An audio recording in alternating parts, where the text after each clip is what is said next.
Welcome to Stone Watching. Today we're talking about The Lost City. And if you haven't already, please smash the subscribe button and click on that bell so you can be notified of future videos. And be sure to give this video a thumbs up. And yes, after going to the theater and checking out The Lost City, starring Sandra Bullock, Channing Tatum, Daniel Radcliffe, and Brad Pitt, I gotta say, it was okay. I'm not gonna say it's like the best movie I ever saw, but it's not the worst movie I ever saw either. I mean, 15 or 2, it was worth matinee price, and that's pretty much where I went, mainly because I'm cheap. But at the same time, it was worth matinee, even though it's gotten to be a little bit more expensive now that I've been using Fandango for my last couple of movies I saw in the theater. I mean, they add like another $1.79 or something like that just to use the service for Fandango. So I got to figure a way how to get around that, because that's just, but that's a topic for a whole nother video. But I thought this movie was a lot of fun. There were a lot of laugh out loud moments during this movie. I thought that the chemistry between Tatum and Bullock was pretty good. Brad Pitt was pretty damn good, even though he seemed like he was playing like a parody of the action hero in this movie. Maybe it was just me. Daniel Radcliffe was a pretty damn good villain, even though like in recent interview he said he doesn't want to go back to playing the Harry Potter role. But I'm sorry, dude, you'll always be Harry Potter as far as I'm concerned. He was good in this movie. He played an awesome villain. He came off as a really psychopath like type person, but I still see Harry Potter. No matter what you do, dude, that's what it is. You need to embrace it. Don't fight it.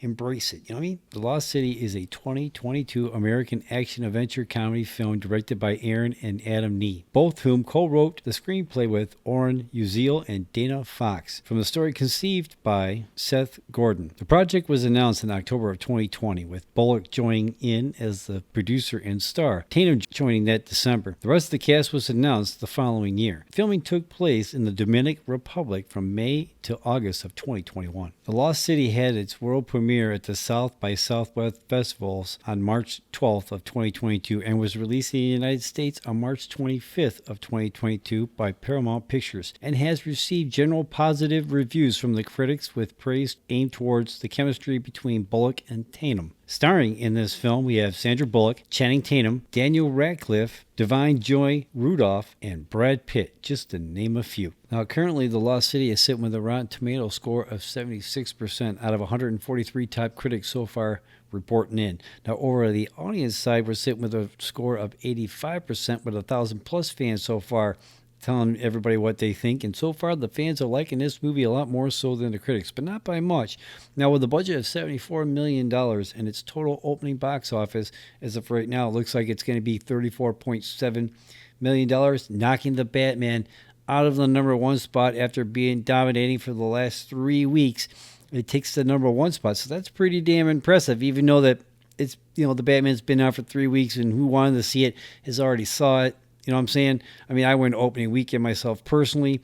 Most movies nowadays are like really front end loaded. Whoever wants to see it sees it within the first 2 weeks. And after that, it's a bonus. You know what I'm saying? So, I mean, that's why I think that the 45-day theatrical window works better than the 90, because in this day and age, most movies are, whoever's going to see it are going to see it within the first 2 weeks. And after that, you're just, you know what I mean? Even though Spider-Man No Way Home is still in the top 10 of the movies for the weekend, so it's still going strong, even though that's about ready to drop on DVD here like fairly soon. But this movie did pretty damn good opening weekend. Whether or not if it could actually keep up that momentum going into week 2, it's hard to say. We got movies like Morbius and The Contractor coming out, which I didn't know anything about The Contractor. I'll have to get back with you on that one. That's got Chris Pine starring as a special forces like type guy. So I mean, with those two movies, might take away some thunder from this movie, but it's really hard to say. I mean, we'll have to wait and see. Now, I have to admit, when I first saw the trailer for this movie, I go, man, this kind of looks like a Romancing the Stone ripoff.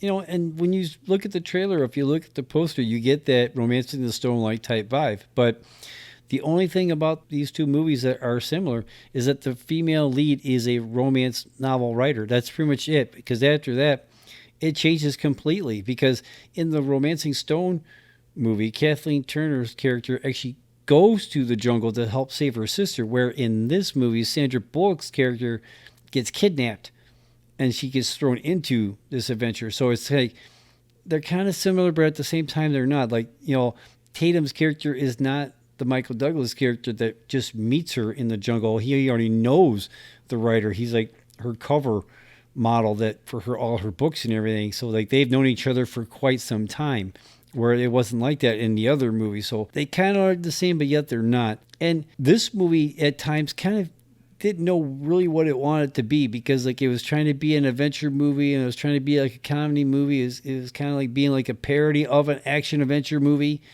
You know what I'm saying? Or at least it kind of did at certain points. But it was funny. It was very entertaining. I mean, there's a lot of people in the crowd that were like laughing out loud. This movie was pretty funny. I mean, it wasn't something that really takes serious. You know what I'm saying? But it was fun. It was entertaining. I mean, Sandra Bullock was pretty damn good in this movie. I mean, I've been a fan of hers all the way back to While You Were Sleeping, so it was pretty cool to see her on the big screen again. Channing Tatum was pretty damn good in this movie. I mean, whether or not this thing gets a sequel or not, we'll have to wait to see how it performs in like week 2. And that's when all the real competition starts rolling in with Morbius and everything. So, and then after that, we've got Sonic the Hedgehog 2 coming out, Fantastic Beasts 3. I mean, the competition coming up within the next month in this movie, in its rest of its theatrical run, I doubt it's going to really fare well for this movie. But we'll have to wait and see. So, did you see The Lost City starring Sandra Bullock and Channing Tatum? Let me know in the comments down below. Where does this thing rank with you with other treasure hunting movies? Let me know in the comments down below. I mean, it was good. It was entertaining. So, let me know what you think in the comments down below.